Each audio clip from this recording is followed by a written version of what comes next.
Here's a post from the Tumblr blog Warm Heart Witch. She received an anonymous question that asked, "Do you think homosexuality is innate and natural?" Warm Heart Witch responded, "Yes, I do. I'm extremely sure of it. I know that gay people sharing firsthand accounts of the reality of our lives isn't enough to convince most skeptics that we were born this way. But even then, you would think that the information that's been compiled about the existence of homosexuality throughout history would be enough evidence to show that it's natural. If homosexuality was culturally constructed and taught instead of innate, then naturally you'd see huge variations in the prevalence of gay people from culture to culture. You'd have some culture with next to no homosexual desire present in the population, and you'd have some cultures where damn near everyone is gay.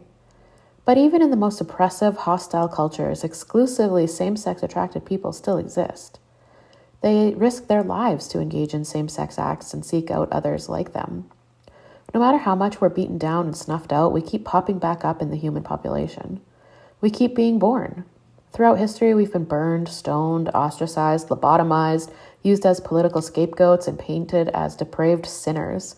We've always had every incentive to not be gay, yet here we are. I mean, Jesus Christ, it seems like there's no facet of human nature that is more tenacious and hardwired than homosexual desire. I've heard the argument that saying gay people have always existed doesn't take cultural context into account, and that it's projecting 21st century ideas onto different cultures. But I'm not talking about the idea of a quote-unquote gay person as we understand it today. I'm talking about hardwired exclusive attraction to the same sex. The concept of a person's homosexuality acting as a part of their identity has not always existed. I acknowledge that homosexual desire is thought about differently and manifests itself differently in various cultures, and that romance as we know it is not universal across cultures. But the basal drive to want to have sex with the same sex and partner with the same sex exists in every culture and always has. And that's what homosexuality is. It's separate from any label or cultural conception. It's an innate trait that makes a person feel exclusive sexual desire for the same sex. When people say homosexuality is learned, I'm like, from where? Where did I learn to be gay? Every social influence is teaching me the opposite. Being attracted to women and not men goes against every part of my socialization as a woman.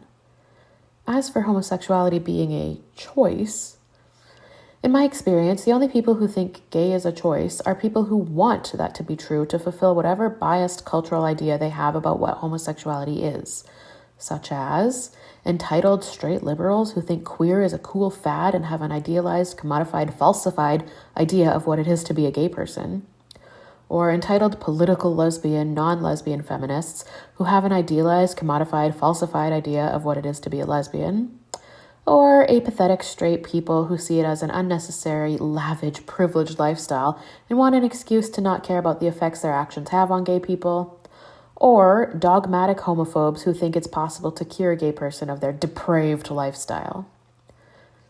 I'll tell you, when I was a preteen, I really, really didn't want to be gay. I already felt like a freak who was all alone. I didn't want an extra layer of freakishness and social estrangement. If there had been a pill available, a shot, a surgery that could have cured me of homosexuality, I'd have been all in. Eventually, after taking a hellish detour through queer culture, I reached a place where I could be proud of my sexuality. If being gay looks appealing to some people who are not gay, if it looks like something fun and cool that someone might want to choose, then it's only because we've worked hard to carve out a safe, happy niche for ourselves where there was only isolation and hostility before. Our pride exists in opposition to the self-hatred we've made to feel about ourselves. We didn't decide to become gay as a counterculture movement or as a political statement. The only choice we have is to be proud about who we are and actively push back against everything trying to suffocate us or to give in and withdraw and deny ourselves. Gay people have been saying this for close to a century at least, but it seems like everyone else's voice has always spoken louder than us. Everyone who wants to contest the idea that homosexuality is innate. They get the attention, the scholarly postmodern acclaim. Those who rebel against the born this way formula are seen as the pioneering free thinkers of our time. As if the innateness of homosexuality constitutes some giant stronghold of thought policing that has always dominated all discourse about sexuality. As if homosexuality is a choice isn't the same old line we've heard since time immemorial, only repackaged with liberal rainbows. Homosexuality is innate and it has always existed. We'll keep screaming that well into the next century if that's what we need to do to be heard.